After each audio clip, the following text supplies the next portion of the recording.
4 দিনের অনেক ঘোরাঘুরির পরে ফাইনালি গোয়াতে আজকে আমাদের শেষ সকাল। একরাশ ভালো লাগা আর মন খারাপ দুটোই নিয়ে রওনা দিলাম আমরা এয়ারপোর্টের পথে। বেরোনোর মুখে প্রচণ্ড বৃষ্টি পেয়েছিলাম, তোমরা রাস্তাঘাট দেখে বুঝতেই পারছো। আর এখানে আমরা ব্যাগেজ দিয়ে দেওয়ার পরে যাচ্ছি আমাদের গেটের দিকে।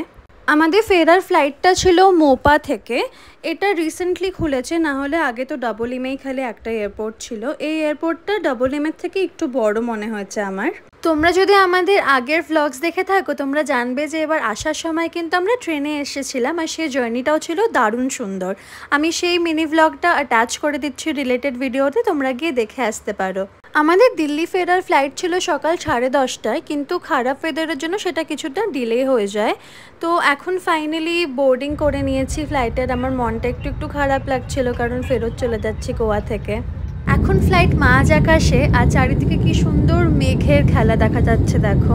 ট্রেন জার্নির যেরকম নিজস্ব একটা সৌন্দর্য আছে, আমার মনে হয় ফ্লাইটে যাওয়ারও সব থেকে সুন্দর এক্সপিরিয়েন্স হচ্ছে এটাই। আর এই যে দেখতে দেখতে দিল্লি চলেই এলাম। দেখতে পাচ্ছ উইন্ডো দিয়ে কিরকম IGI এয়ারপোর্টের রানওয়েটা দেখা যাচ্ছে।